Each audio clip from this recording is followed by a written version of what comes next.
We have a song which none of you have heard yet, but I'd like to sing it for the first time really properly here in Dublin, because this is a song about true attempt at unconditional love. It used to be all about us. Now it's not about us at all. We're just there to facilitate a gathering, really. It restores my faith in humanity. Every day I get to see people singing together. We love it. When you get in the water, it reminds you to be humble because you're just tiny again. We kind of got to the point now where we realize what we're supposed to be doing, which is to provide a sense of community. We're only going to do 12 proper albums, and that's real. Less is more. Because you always have to think, well, if this was the last one, would I be happy? You know, Moon Music was always supposed to be the second part of Music of the Spheres. I think there was always a plan to keep the tour going and have this new album come out. It's sort of our manifesto. My way of looking at things right now in terms of how to not give up, how to accept reality, and then try and find some way to look at it with love, basically. This is a good one. Honestly, one of the best. 2 days in Dublin with old friends and no question the biggest rock band on the planet. Coldplay invited us to go behind the scenes of their record-breaking tour at Croke Park. Then we spent a day with Chris out on the ocean, ending with easily one of the coldest swims of my lifetime. It was a beautiful contrast. It's all about to unfold. Enjoy it. It doesn't get bigger than this.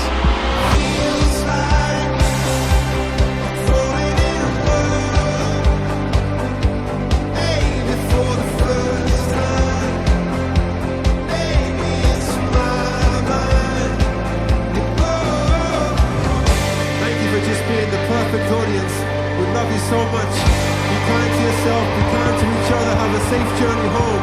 Believe in love. We'll see you on Sunday. Goodbye.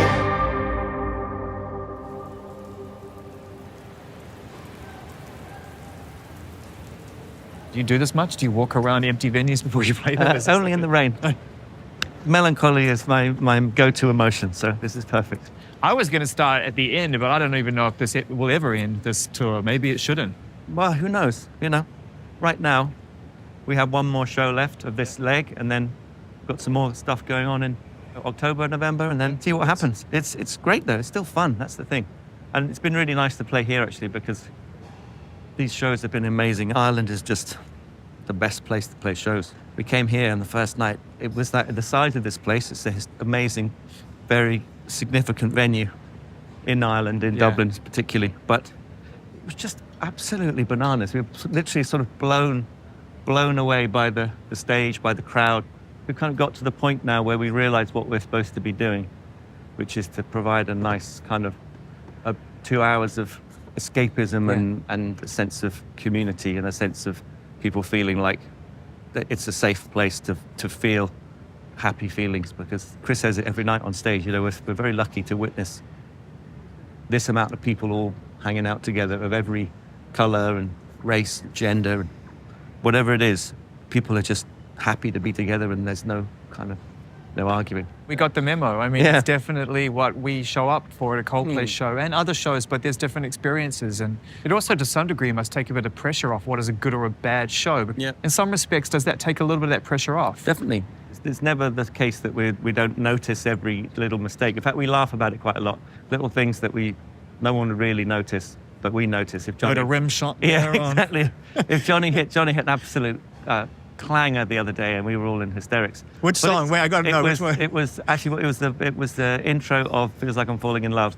He forgot to switch the guitar on, and then he ran to switch it on, and then inadvertently played a semitone. It was the worst possible interval to get wrong, and it was horrific, but hilarious and funny, and it becomes a nice moment because it's proof that there's it's real. We focus less on the sort of technical side of things and like, how did the vibe feel? Did we get the vibe right?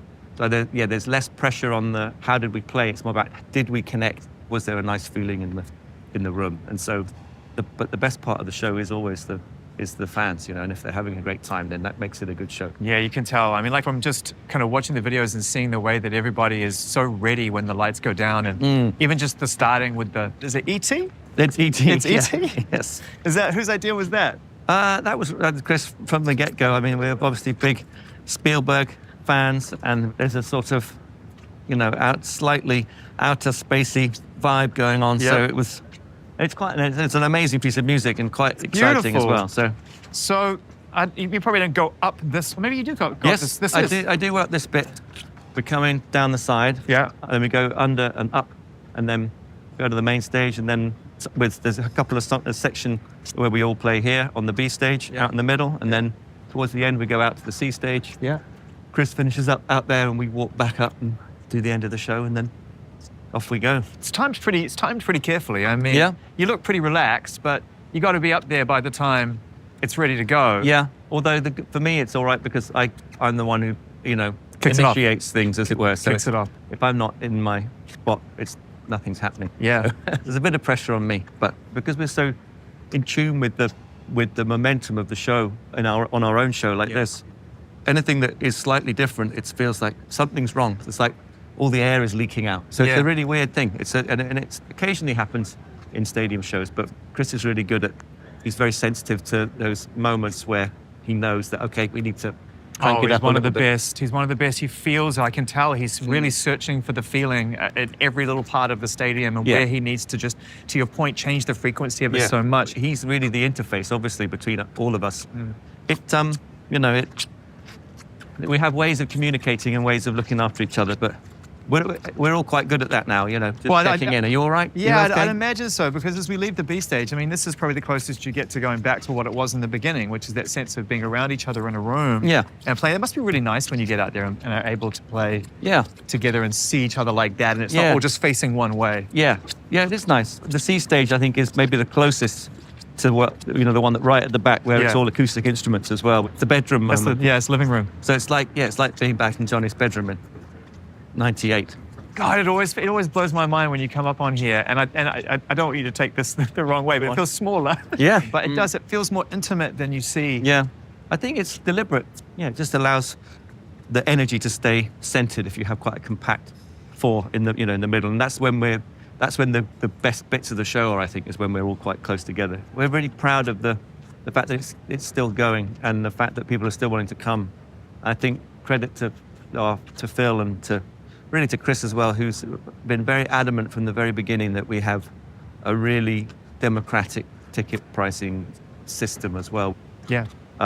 Because you want those people to be able to afford to come, and the kids, you know, who are going to be people who hopefully will keep listening to our music. Yeah. We don't want them to be priced out, you know. The fact that when you walk into this room, if you care about this kind of thing, and we all should, and hopefully over time we will, and I think inevitably we all will have to, you're creating an efficiency space, a place where you feel like you're actually part of an experience which isn't taking as much as we take on in everyday life. I really want to give you your flowers for that, because everyone knows Coldplay cares about the environment and you tour sustainably, but I don't think a lot of people understand the lengths to which you've gone and how it's in every nuance of the show. Yeah. It's not just the bikes, and it's not just the air travel, but it's right down to the reusable materials, and also the fact that, you know, the kind of food you're putting on in catering, and the fact that you're giving surplus food to food banks locally. This stuff should be talked about, because it's really, really motivating, and I think very inspiring. I think we had the lull of COVID, and that allowed us a lot of time to really investigate deeply into some of the things that we could be doing, and partner with really interesting people and kind of be open to suggestions. And I think what we came up with was the idea that there wasn't one big thing that got us into this position in the first place. It was a series of decisions and choices that get made that accumulate into something catastrophic. And so in the same way, we thought, okay, rather than trying to do enormous big ticket items, of which there are a few that make a massive difference, but really it's about putting every decision through that filter of like, okay, literally every single facet of the tour goes through that another layer of decision making. Can we do this better? Can we do it more sustainably? Can we do it greener? Can we do it so it's beneficial? You know, how are we making those decisions, and can we make them better? And so it's pretty much everything from the cups we use to the we've got this new thing. I'm not sure whether they're on at the moment, but the black drapes that go around the back of behind the stage are solar. They're basically solar material, so they are Powering stuff. I'm afraid it's not doing not too today. much in Dublin, but Maybe not today. But yeah, they basically, because they sit there, especially if we're playing in hot places for 5 or 6 shows residency, they sit there soaking up. You can either take just classic black drape material, or we can invest in this technology Incredible. and make it work for us. And I think we all have different skill sets, and Guy is amazingly, he's the engineer. He's got that technical brain. Johnny is our scientist. He was he's our mathematician and scientist, and Chris has these extraordinary big ideas, and Guy is the one who thinks, well, okay, but how do we actually do that? And how about let's talk to these people? And so it's been a really amazing exercise and a really fun thing to do, because we don't want to make it exclusive to us. It's completely That's what I open mean. It's source. inspiring. It's like, take it, It's inspiring. run with it, and do something better. This year we've managed to reduce our footprint by 59%. So the last year was 50 from the last tour. Now we're getting closer to That's 60, amazing. 65. So it's incremental, but we're very clear with the fact that it's not all done. There's a long way to go. Clearly, it's an ongoing process. But we want to keep going. Just about being honest and open and saying, yeah, we're not quite there yet. Here's what we've done. Tell us how we can do better.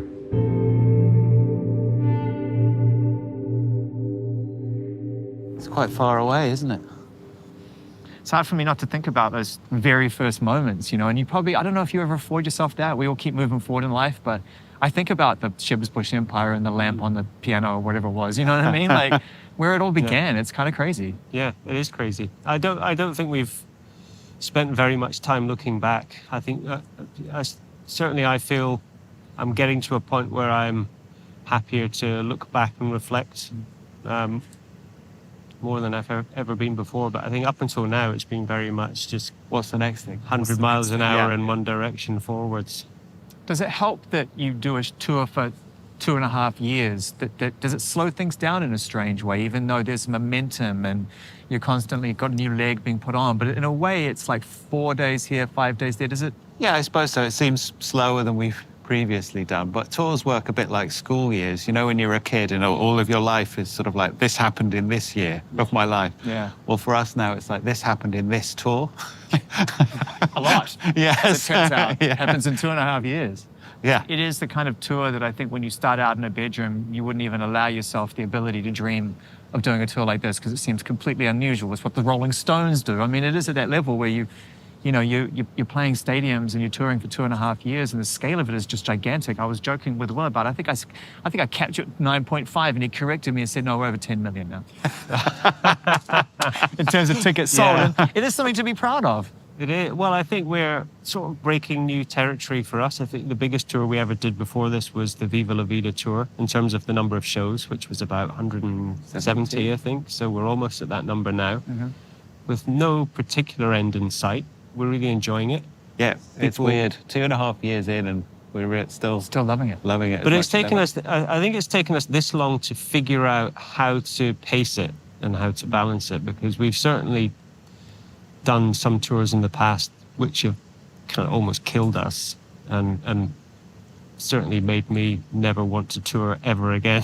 Yeah, I certainly think about like our third album tour and stuff was brutal, wasn't it? So what's changed? Not to take you back through the pain of that. Let's go through the pain of that. No, it's look, we're here, and like I said, this is a very healthy environment, and people come here to celebrate, and we know that tonight will be a absolute release and a joyful experience, emotional experience. So how did you find that balance? What is different between now and then, apart from youth versus experience? We certainly look after ourselves better. Yeah. You're touring in your 20s, you're sort of young and excited, and It's all there for you. and you go out after the show late. Yeah. Yeah. But now I think it's being a little bit older, and you just have to almost treat yourself more like an athlete in terms of how you look after your body and mind. Yeah. So I think we've all gotten better at doing that, and but then also just the pacing. Knowing how many shows we can do a year is really crucial for us as well. And But also how many we can do in a week. In a week. We used to do 5 or 6. Yeah. definitely no more than 4. Yeah. Well, it makes sense because there's a huge amount of ground to cover and there's a lot of music to share and it's a lot of energy coming your way as well. I always think about the transfer of energy. We're not just screaming and clapping and sending it somewhere else. It's going really toward you and you're giving us this music in return. And I wondered what your relationship with that is, Johnny, you know, in terms of how you sort of come down from that or how you translate that relationship with us as fans. Well, I think as we've all gotten older, we've stopped treating it as being about us. And so it becomes a lot easier to deal with because really it's just about the people who are here. And then we stop worrying about it being a show about people watching what we're doing or, you know, it's just about, in fact, just a way to sort of get people together and Will was saying that too. enjoy music. He was saying it's sort of like less pressure on like the goods and the bads and stuff. And, you know, the mistakes get made and you're just able to giggle about them and laugh about them. You know, like if someone goes on to play like Feels Like I'm Falling in Love and their guitar's not turned on and then they reach out to try and turn it on and when they do, they hit the wrong note. I don't know who you're talking about there. I had another one last night. Because we missed the sound check because our plane was late and we were doing a song with a band called Aslam, and I've been practicing their song, you know, in its original key. Yeah. But no one told me that they weren't playing it in the original key Live. So I came in with a big power chord. Why is it always the big power chords too? Why isn't it just something gentle like a strum that you can adjust in real time? Why has it got to be the big power chord, right? Well, then I was like, oh, that sounds weird. And I sort of looked around and everyone else looked like they were playing the same chord as me. So I was like, well, I'm going to go for the next one. Double down. I hit the next one. I was like, oh, no, that's still wrong. Maybe my guitar... So then I was like, oh, it's better tune my guitar. It's a real life shred, isn't it? Drop to home tune. Because I'm still looking around at everyone. It's like, that guy's definitely playing a D. Right. There's no question. But then it turns out they'd all detuned their guitars. God, can you imagine if you'd done that like 15 years ago, man? I mean, you know, I don't know how you would have felt. Maybe you would have laughed about it then too, still. No. But I mean, it's you just... I'd have crawled into my room for a month, I think. Just going back to day one of the band, I think the thing that surprised me the most was when I met Chris. It's like, oh, wow, here's somebody who's not only prepared to kind of, you know, write words, write lyrics, and, you know, somebody who's actually prepared to sing in a microphone in front of people. That was like this kind of like, oh, wow, maybe we could actually make a band then, because you need that. You kind of need that. I think it takes a certain kind of person to, well, first of all, to want to be a singer, and second of all, to actually stand, you know, in front of 100 people, 1,000 people, 80,000 people, and to be comfortable being the center of attention. You know, when I stand on the stage and look around, you know, the audience heads, it's like sunflowers, they follow the sun, right? It's, you know, anywhere Chris goes on the stage, that's where the audience will be looking. So you very quickly realize that, you know, you're standing there and nobody's looking at you. Which I'm quite comfortable with, by the way. But I suppose I just don't know if I'm comfortable in the sense knowing that people aren't looking at me all the time. I would be really uncomfortable if it wasn't the case. But I think, you know, obviously being in Chris's position, you have to accept that you are the focus of attention. You know, I think some people shroud away in that, or it becomes a difficult relationship. I feel like he gets through it by just giving. I mean, he really puts himself out there. I mean, it's crazy. I mean, I can't imagine anything worse than trying to come up with a song about people. Yeah. while live in front of 80,000 people.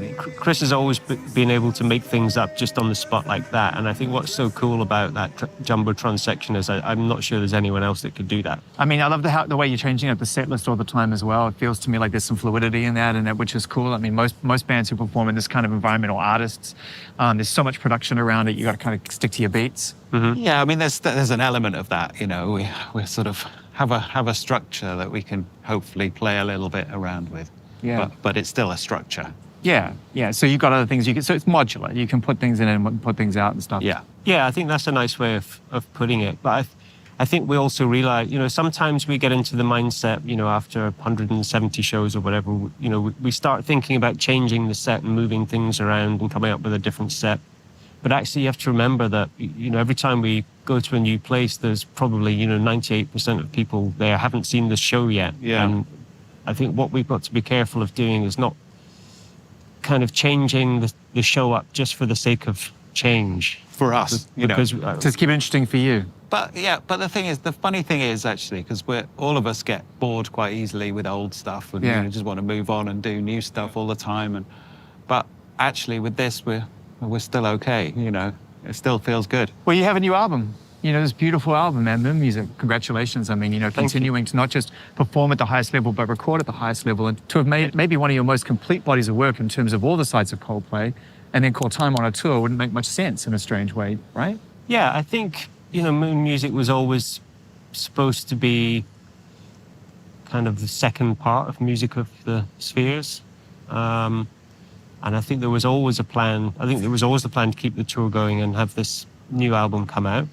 But I think I quite like this way of working where you don't have to kind of attach albums to tours, and they don't have to be these kind of things that start and stop. You know, it's quite nice having the fluidity of what we're doing, and also just, you know, setting up it's such a huge operation to build up a tour and get it on the road. I feel like everyday life kind of broke that spell a little bit. There were probably lots of reasons why that wasn't such a tour, but that was probably the first time, right, where you put something out and just let it sit on its own. We did maybe Ghost Stories. Ghost Stories too. Yeah, but yeah, like I was saying, you know, this tour took two or more years to plan. Yeah. So the idea of starting another one seems dreadful. Well, I got to ask you, you know, as a friend of Chris's, you know, there's something about mortality which seems to really excite him, especially when he's about to release a record with you guys. He always talks about mortality, not from a personal point of view, but from a sort of artistic point of view, like, oh, you know, this might be the last one. And I sort of wonder if he just become to accept that, or if you're all aligned with that kind of thinking that it's okay to see an end in sight, even if it doesn't, if you're not true to that, and you carry on. What is the end of something? I think it's good to have a plan. It's always good to have a plan. It's good to have a framework to work into. But I think it's also it's a management tool. You know, I think particularly for Chris, who's working, you know, 24/7. I think it's certainly good for him to have in his mind some kind of end goal to help him through that just personality that he is, who's always working. I think if you're a marathon runner and you were told, right, go and run and run, but we're not going to tell you When the end is. where the end is. Beautiful You'd be analogy, pretty by the way. It's a very, very dark and very succinct analogy there. I'm right there with him now. But for us as well, though, it's important, I think, because you always have to think, well, if this was the last one, would I be happy? Right. You know, it's not like there's not another chance. Yeah. You know what I mean? Yeah. Because there might not be ever. You know, you never know. You never know. We have tonight. Come rain or shine. Come rain or shine. I think it's going to shine. Yeah, I'm not so sure about that guy. But what I am certain about, as I walked around this empty venue hours before it filled to capacity, was that Coldplay are the show that people need to see right now. It's a concert, it's church, it's a spiritual awakening. It's an environment so fulfilling and uplifting. It reminds you that when we all come together despite our differences, we actually have a lot more in common than we think. That's what Coldplay do best, is remind us of that.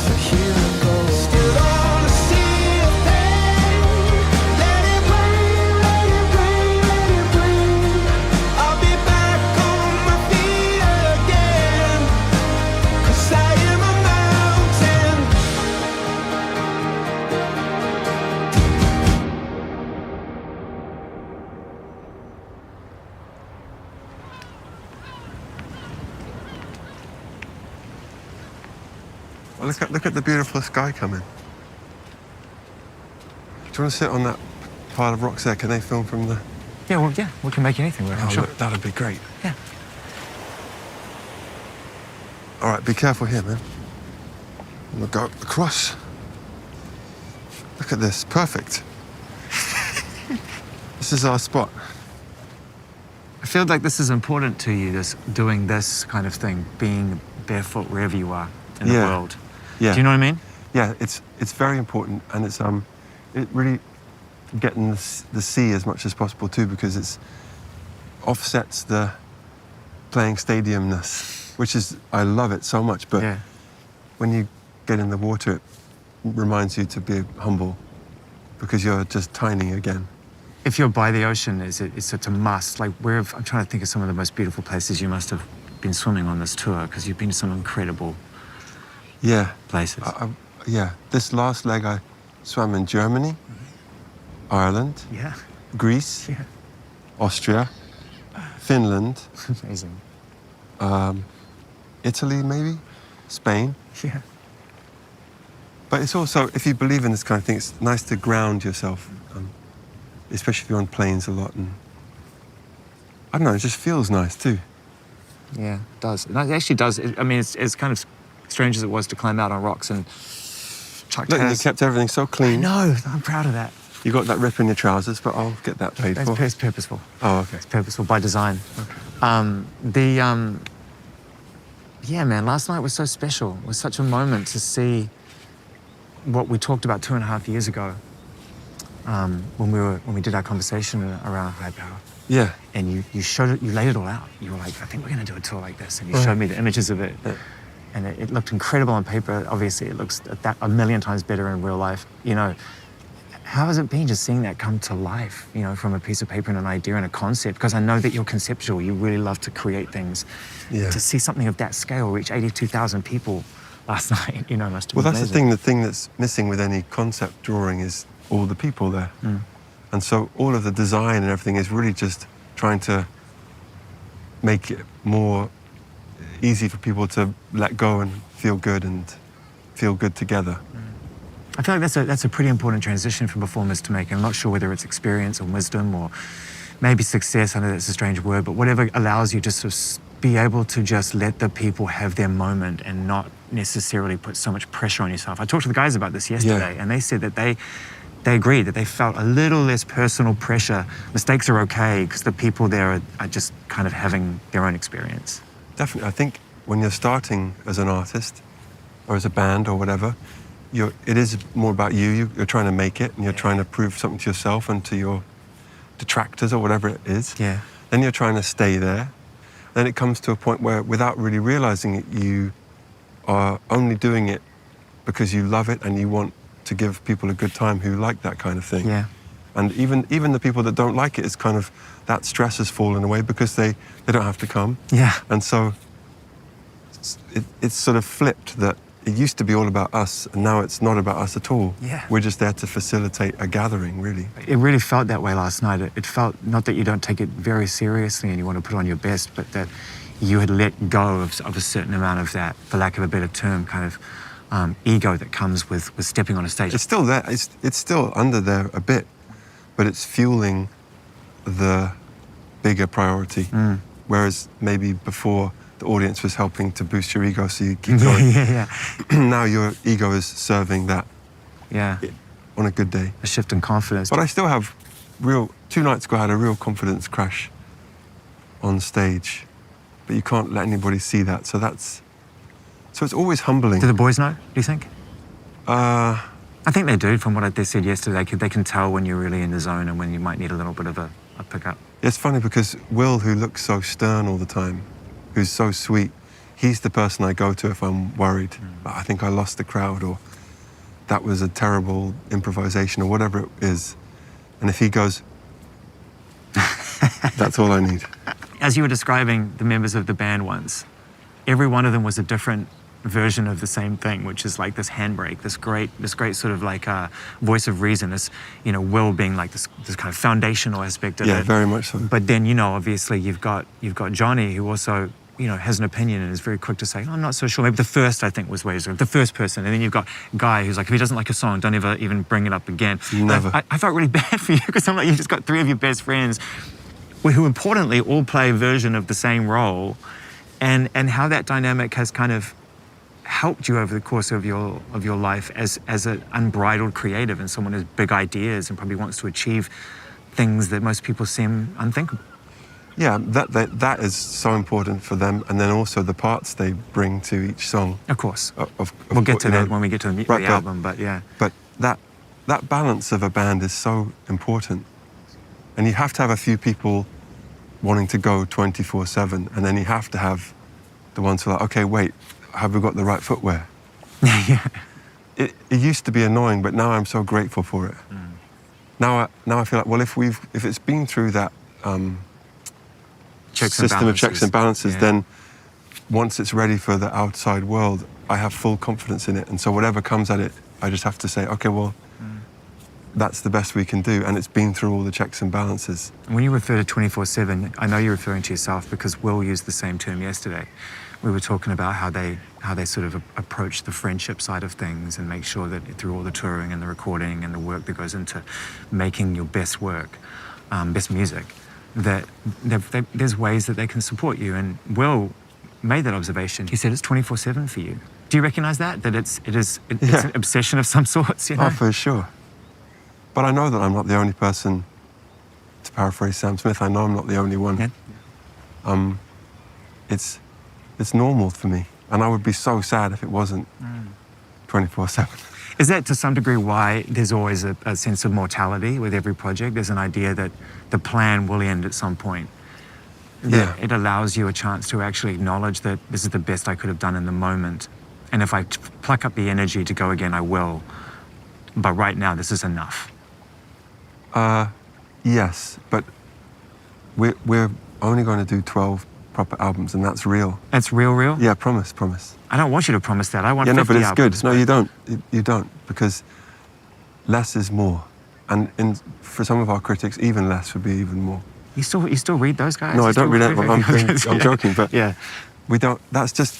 And I'll tell you why it's really important that we have that limit. First of all, there's only 12, or there's only 8 Harry Potters or 7 Harry Potters. There's only 12 and a half Beatles albums. There's only enough, about the same Bob Marley. So all of our heroes, and also having that limit means that the quality control is so high right now. Mm-hmm. And for a song to make it, it's almost impossible, which is great. And so where we could be kind of coasting, we're trying to improve. The only part of it that I have to get my head around as a fan of music is that there's something about the creation which is personally fulfilling that ultimately leads to a place of legacy. And it feels to me like you recognize the importance of the legacy of quality, but it might deny you the joy of making something on a personal fulfillment level. Am I making sense? Yeah. Well, the joy of making something, that's funny. I was thinking about that this morning. That will always continue in some way. But there's something about the Coldplay thing. That's just what, I don't know where the songs come from. I don't know where the ideas come from, but that's just been coming to me for about 4 or 5 years now. Like, you have to finish like this. And I trust that, just like I trust the song. So if we do something together after that creatively beyond touring, then it'll be something different, or it'll be a side thing, or it'll be a compilation of things we hadn't finished. Or, They're still creative. It just doesn't have so to much, be in yeah. there. Yeah. And also to make an album great as a band, it's such a lot of wrangling of people, and I want to give the others some of their life for themselves. Otherwise, I don't want to be, when we're 60, like, Will, Come on, guys, let's I keep need you. going. Come on. Let's You can do better keep on than that. going. They seem happy right now. I mean, after 2.5 years of touring, I don't think in my lifetime I've ever seen a band skip on stage and no still way. have the joy. Oh, I think we've got more than ever. Because of all the reasons, because of getting older, because of COVID, because of everything going on in the world, because of how lucky we know we are, because of the places we get to go, because of the optimism that it gives us to see all different kinds of people gathering together, because of songs that arrive from nowhere, because we go at a slower pace. All these things mean that we love it. I think about everyday life. It's an interesting listen that for me now because it's grown on me so much. I liked it the first time I heard it, but you didn't tour it as much, and it just felt like one of those records that was going to serve its purpose, and that purpose would reveal itself to me. And so how it's revealed itself to me is that it kind of grounded you in the reality of what life actually is. Right. It's a pretty direct record. Yeah, There's very, songs on there, I mean, that are as political as you've ever gotten, and very. you know, very, very connecting with faith in a very direct way. No more mystery and magic wrapped up in the sentiment. It's like, this is exactly how I feel. And I love it, but it felt to me like it opened up the door for you to actually go into the spheres, and it kind of opened up the magic a little You're bit. very good, Jay. I've got to tell you, not to sound like a rom-com, but sometimes you know me better. Did you say that to all the interviewers? Better than I know myself. Look at us on this rock in the ocean. It's like Love Actually. It's very sweet. That's really true. Yes, so everyday life was sort of an acknowledgement of like, we see what's happening everywhere. It's a struggle. Life is a struggle for most people, all people at some time. So it was important to acknowledge that before going into and our response to that is, well, we have to try and turn to love as much as possible. Yeah. Because aggression doesn't seem to work, separation doesn't seem to work, vilification doesn't seem to work, meanness doesn't seem to work. This is for me anyway. Yeah.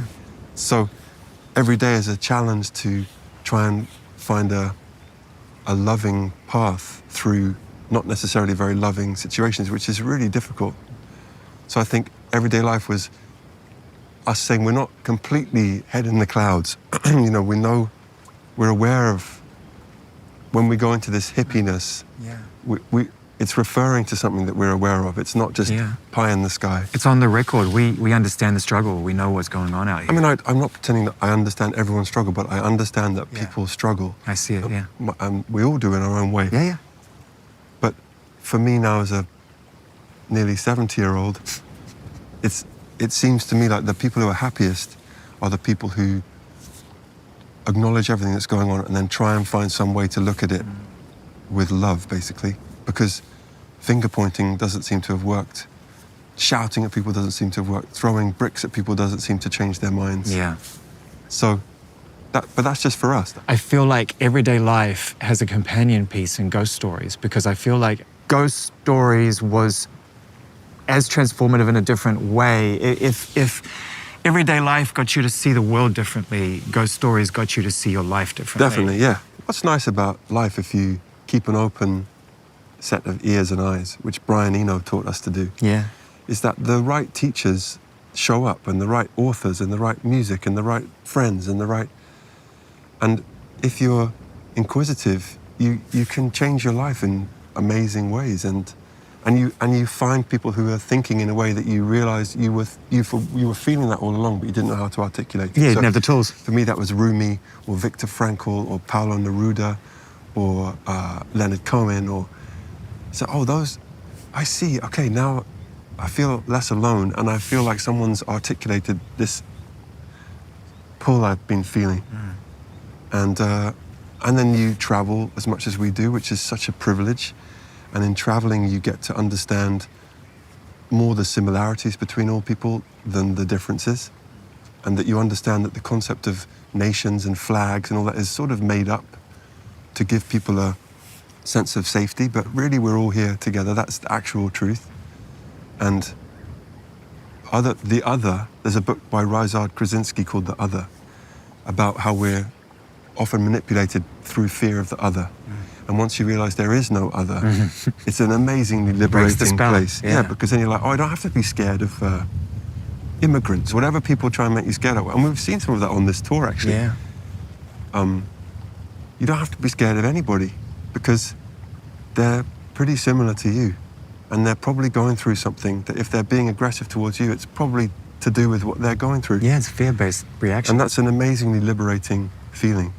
When I was walking here to see you again, there was written on the side of the trash can, you can live a life others don't understand. Yeah, I took a photo of that the other day. Yeah. It's okay to live a life other people don't understand. Yeah. Isn't that cool? That's so weird, because I walked here the other day with Phil twice, and I saw that, and I was like, I love that so much. I love that too, yeah. And I feel that's sort of how we're trying to be as a band these days, of like, it's okay that some people really don't like this, or it's not for them right now, but this is really where we're at.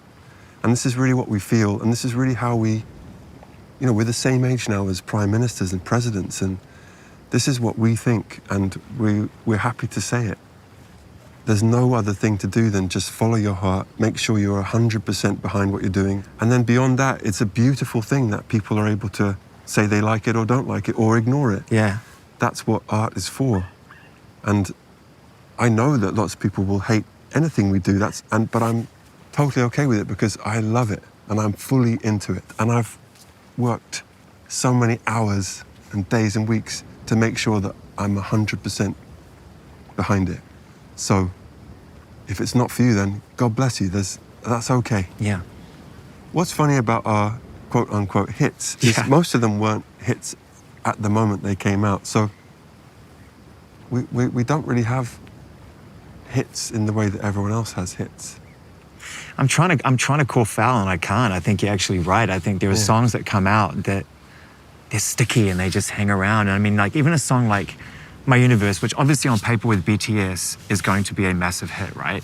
But I think watching it last night in that environment, in that stadium, it was like one of the biggest songs you've ever done. Right, but it was a hit for a minute because of Army. Yeah. Respect. Respect. They made it a hit in the first week, then it disappeared again. Yeah. And then all the people that were like, I hate Coldplay, they always check, they change too much, whatever. But I was just like, well, I know that song fell through in such a natural way on top of a beat that Bill Rocco, one of our producers, made. I know that it came through really purely, so I just got to trust the song. And so for the first few shows in certain countries, that song wasn't really. But now it's. Oh yeah. Now it's accepted by our audience, and not by all of them. Yeah. But again, you can't. Or a song called A Sky Full of Stars. Wow, last was night, sort of a joke when we released it to some people, and now it's become. I think that's one that, to me, that was a moment in the show last night, and has been a moment in your collection of songs that is very powerful for lots of reasons. But yeah, I was thinking about Sky Full of Stars last night, and I whenever I hear that song, especially when you perform it live, I think about Tim, I think about Avicii, and I think about how amazing he was as an artist, and just how gifted he was. And delicate. He was very delicate. Well, I want to talk about the vulnerability of being an artist a little bit, and I know you can't speak for every artist, but you are one, and I think we have to handle with care the arts and the artists, and sometimes we miss that point. Well, I think we have to handle everyone with care, first and foremost. Yeah. Secondly, artists, particularly when they're on their own, it's a delicate thing, especially now with social media, and it's relentless, and it's extremely stressful for a young artist. So for someone like Tim, who was at the beginning of the real social media craziness, and he was doing 4 gigs a day, it was just, there was nobody to say, there was no will. He didn't have a will to say, hey, awesome, let's rest for a minute. Or let's not do 7 singles this week, let's do 1. Yeah. You need that, or you two have Larry who's like that, who's just, they're like, okay, cool, they're the person holding the kite. Yeah. What makes me so happy about Billie Eilish, for example, is that Billie Eilish is really a band, isn't it? The two of them, and then the further band of their family. Family, yeah. So you feel with her that she's protected and she's so brilliant. But her and Phineas are such a band that I feel like, well, she'll be okay. The music industry is always in a state of flux. Yeah. And there's a certain thought that really, because of AI and because of viral hits, that's the only way it will end up, with just that. Yeah. But conversely, this year you have Chapel Roan, Charlie XCX and Billie Eilish, all of whom are on their sort of 4th or 5th project. Working hard. Who have been allowed to develop, and so perhaps it's going to be viral hits and AI, but also there's a place for long-term people that are looked after. Yeah. Because, especially as a fan, then it gives you something to believe in, or Fontaine's DC, or 1975. I still am a fan of bands that I've liked for a while, or artists that I've liked for a few years. Where are they going to go? Yeah. As well as being a fan of, this remix from Transylvania has just blown up. It's amazing. yeah. So there's room for all of it, and but the thing you learn from Avicii was we have to protect all people. We have to protect all people. We have to protect all people. This album is such a beautiful Coldplay record. It starts with a title track that is so bittersweet. Right. And I know it's tough to go into nuances of lyrics, but I really want to stay in that song for a second, because it asks so many questions of yourself and leaves us in a place where you're asking for help. It's so beautiful. Like, that's how I begin every day, basically. Right. It's every day. It's like the suit of armor of confidence has evaporated overnight, and I have a certain set of tools and teachers and guides who help me have the right things to pick myself up every day and carry on. So I was, with Moon Music, I felt like, well, what if I just really told how I feel every day? Before I've remembered this phrase or that teaching or done this set of prayers or whatever. It's like, well, most of us every day are like, oh, am I just a terrible loser? Right? Well, even the bit where you acknowledged I just sit around, watch TV and blame everybody else. Yeah. I mean, look, as a piece of music goes, I think it's a very honest reflection of how we all feel at times, which is, we're just trying to be better, And trying to ask for some help. And we need help. Yeah. We need help at the end of the day, and it's delicate and bittersweet. And you talked about We Pray coming to you in the night. You've talked to me many times about how songs, you're a vessel for the music, and you don't really know where it comes from. No. Do you dream them? Do they come up in dreams sometimes too? Yes, I do sometimes dream them. Often songs that come in dreams aren't as good as you think they are in the dream. Have any ever come out at all? We Pray, Viva la Vida. Yeah. And then loads that you'll never hear. Yeah. Why not? Because I want to save you the trouble of having to. This album is really, really good. It's sort of our manifesto, or it's my way of looking at things right now, in terms of how to continue, how to not give up, how to accept reality, not run away from it, not hate anybody, even in the midst of always being filled with so many difficult emotions. So. And it's with Max Martin, so he made sure that it's really good. It sounds like, this is a compliment, it sounds like hard work. That's hard work. It's so fun though, and because we have Max now, for this period, this last 4 Coldplay albums, he's just the best brother. It just gives you so much confidence. And I know that if a song has passed him and Will and Johnny and Guy and Phil, not to mention other people around me, then and if I really still love it, then I feel like, okay, well, this can come out. And as long as the story of the album is cohesive from start to finish, so there's nothing competing with anything else and everything is part of the journey, then, so this is a good one. Oh, yeah. But we've had a few good ones. So what does moon music mean, though? As a title, as a concept? I don't really know where that came from. Yeah. Maybe it's to do with accepting all the different phases. Maybe it's to do with shining your light without any need for anything in return. That more applies to the sun. There's a Hafez poem that says, even after all this time, the sun never says to the earth, you owe me. Look what happens with a love like that. It lights up the whole sky. Yeah. And sometimes if I'm super depressed, I think about, well, the sun is always shining. So you just can't see it right now. And sometimes if I'm struggling to find a positive perspective, I think, well, the sun is there. Always shines no matter what stupid stuff we're doing. So yeah. And the sun shines on whatever's happening equally. This is getting a bit silly, but this is my point about interviews, is that all the things that I really feel, I've tried to put them in the songs, because when I say them out loud, I sound like a knob. I don't think so. But it's how I actually feel, that's the problem. I don't think there's a difference between the two, and I would hate to hear the music and feel some kind of very genuine connection to what it is you're saying, and then talk to you and you'd be dismissive about what I'm hearing in the records as well, you know, because it'd be more fun to interview if I just slagged other artists off and we tried that. Talked about money. About 15 years ago, and for a brief period of time, I think. I was once mean in an interview in the year 2000. I said something a little bit mean about Bobby Gillespie from Primal Scream, and I still feel terrible. You pick your fights, don't you, man? I mean, this guy's a pirate. But it was because at that time, a guy called Alan McGee had been a bit mean about Coldplay, and they're really good friends. Yeah. Anyway, I regret that so much. I'm so sorry, Bobby. I love Primal Scream. Yeah. In the interim, I met Alan McGee actually in a park, and we went on this lovely walk, and it was so fun. And you realise at a time that even your critics are doing you a favour. Yeah. But anyway, my point is I don't like to say anything mean about anybody, really, particularly not other artists. I mean, there was one particular relationship which got really testy for a while there, but they had it out for everybody. But which one? Oasis, but they had it out for everybody. Oh, you can't take that personally. No, you can't. And now, I mean, there's these shows. I mean, it's going to be... But we never, ever responded. You've got to let people be themselves. Yeah. And if we're in someone's joke, that's fine. I'm really happy for them. Really happy for the two of them. Yeah.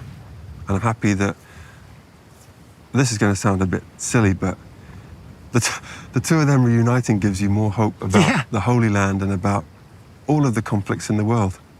Because it's a biblical Dude, the reaction thing, isn't it? The reaction has been so overwhelming. I think you know, it is deep for people.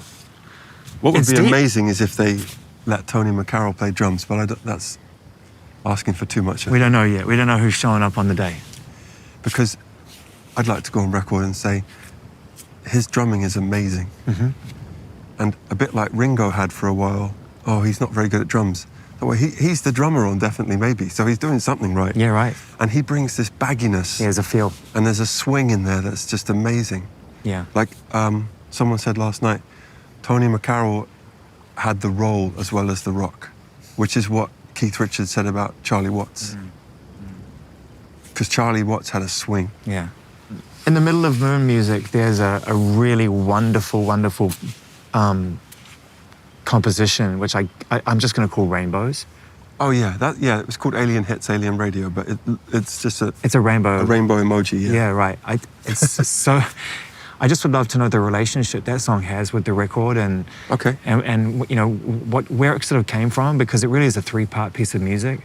That is a sort of foreshadowing of the next thing, and it's supposed to be songs by other artists from other galaxies that are sort of answering the question in the song Moon Music. So in a way, it's supposed to be angels and otherworldly beings saying, why don't you try this approach, which is acknowledge how you feel, express it in a safe place that's not going to hurt anybody, and then try and be loving. That's what that song is. It's sort of, and then it finishes with Dr. Maya Angelou singing about when it looked like the sun wasn't going to shine anymore, God put a rainbow in the clouds. So to me, it means you have to accept all your colors and all the colors of other people. This is literally and metaphorically. And once you accept all those colors, then you can be yourself, and then you can let everyone else be themselves. That's what. Well, there's a huge amount of acceptance on this record. You know, I mean, Jupiter is a classic example of that, and such a beautiful story, and you know, a continuation of what you've been saying for a while in your music, which is like, you know, love who you love, and I love that song as well. I think, and it sounds like it was a very easy performance for you. Yeah, but it's not love who you love. It's I love who I love. Right. The first love is like shouted. I love who I love. Not just I love who I love, leave me alone. It's like, no, I'm really proud of who I love. That's what it means to me. It's funny because like I keep saying, we travel so much. We're so privileged to see all kinds of people and all kinds of love. And now we have this thing in the show where we have people on screen and we try and sing about them with varying degrees of success. But it's just so cool, all the types of people that come up, and gay couples and trans people and this nationality and that nationality. And the more you're exposed to things that you might have been taught to be a bit afraid of, the more you realize, oh, it's all love, and it's all, why would you ever want to stop someone being themselves as long as they're not hurting anyone else? Well, my love, I mean, it was really lovely hearing you end the show with that last night, and hearing everybody sing that song. Well, I did ask him to sing it. No, it's different though. It's different. You can prep people, but it's not the same. I liked that bit. That was new yesterday. It's not often I feel like you allow yourself to just bang out the anthem like that. You know, you on the piano and just like, I mean, that is a fucking... I'm doing that before you started Gonzo, my friend. It's true, it's true.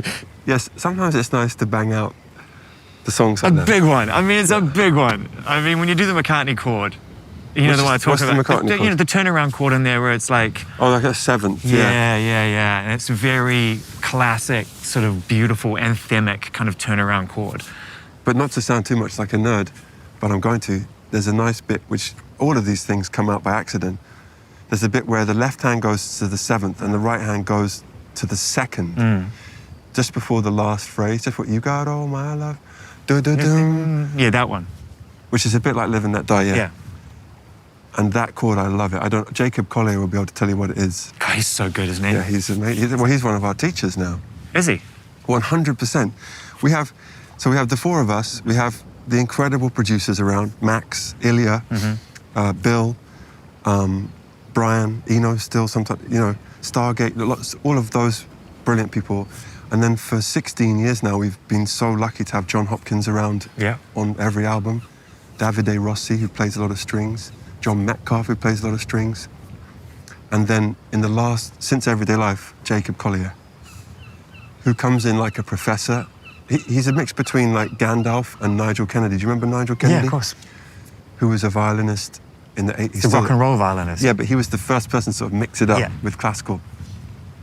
So Jacob's like that, and he's so brilliant that you just have to pay respect. But it's funny because he's so technically on a different level. Yeah. And Brian Eno has no idea what that note even is. But they both have had this seismic impact on us mainly because of the joy and the passion and the different ways it's expressed. But the through line is that they love it, they live for it.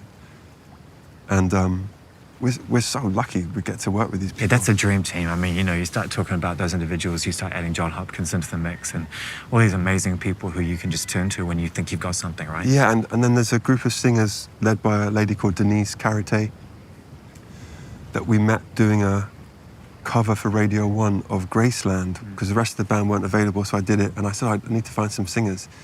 And we met this group of singers and I called them very early on now to say, hey, please can you come and try this song and let it expand into registers I can't get to.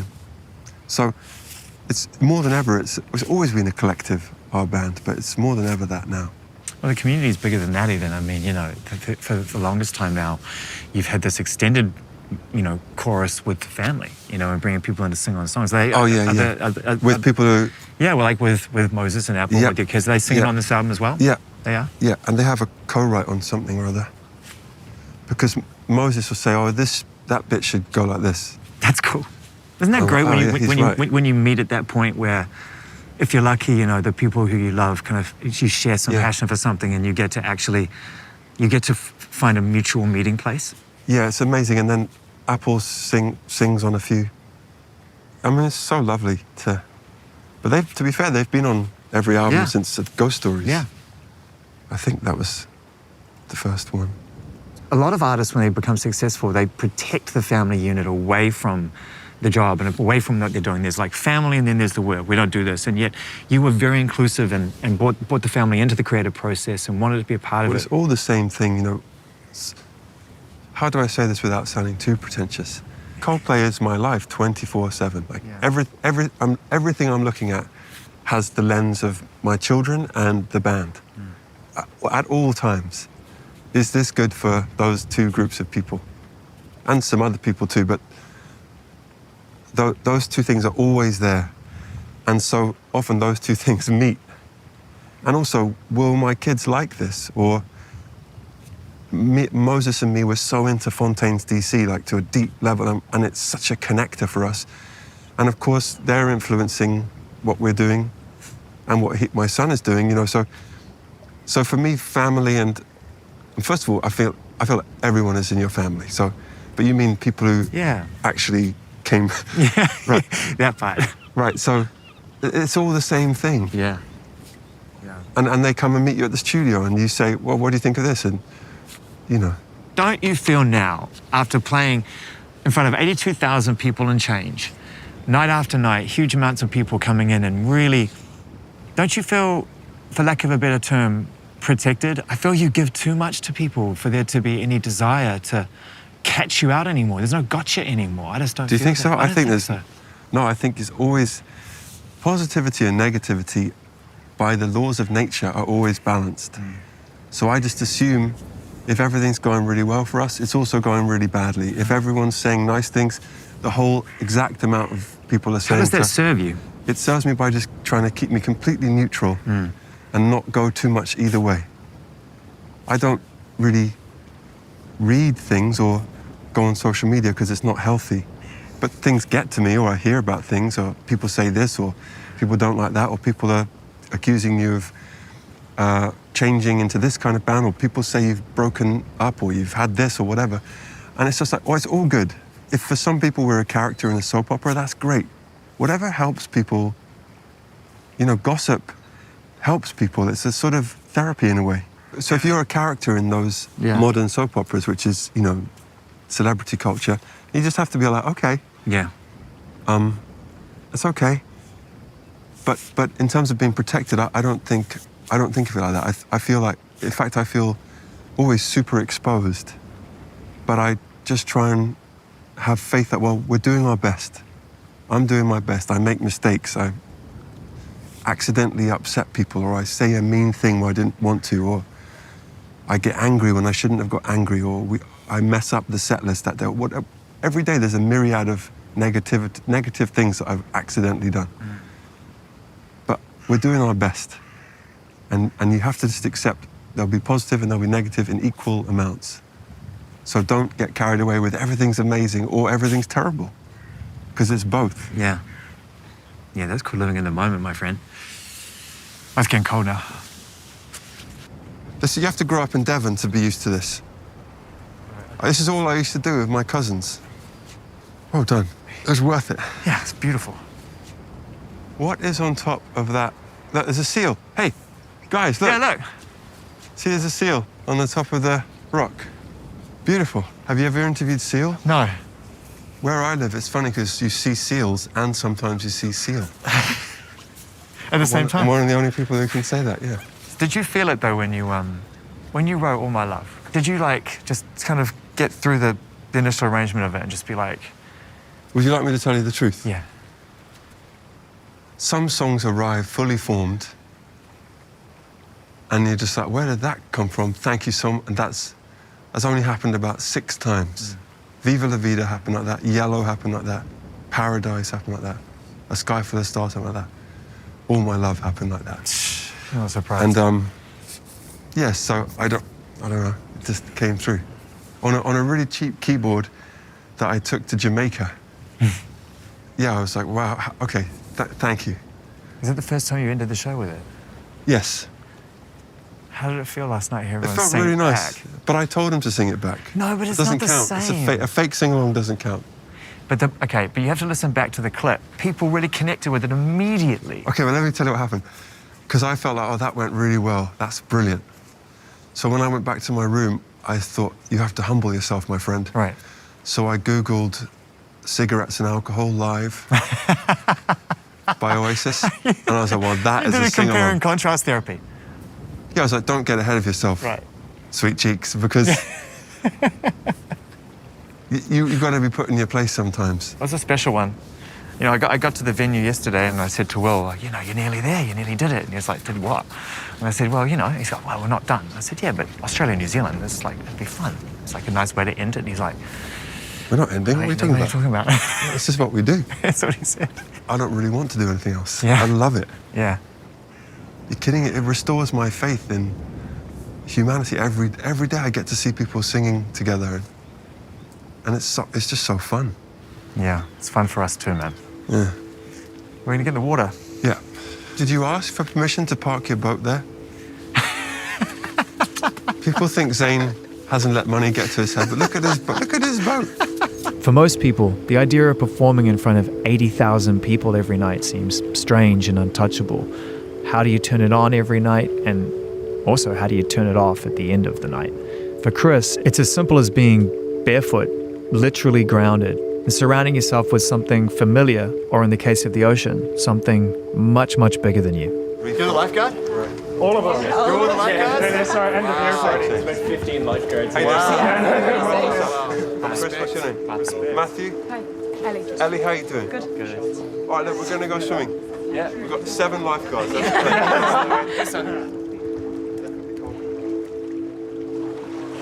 No easy way to do this, Save for the jellyfish. You've got all my love. Whether it rains or pours, I'm all yours. And you've got all my love. Whether it rains, it remains. You've got all my love. With all my heart, I thank you so much. Goodbye.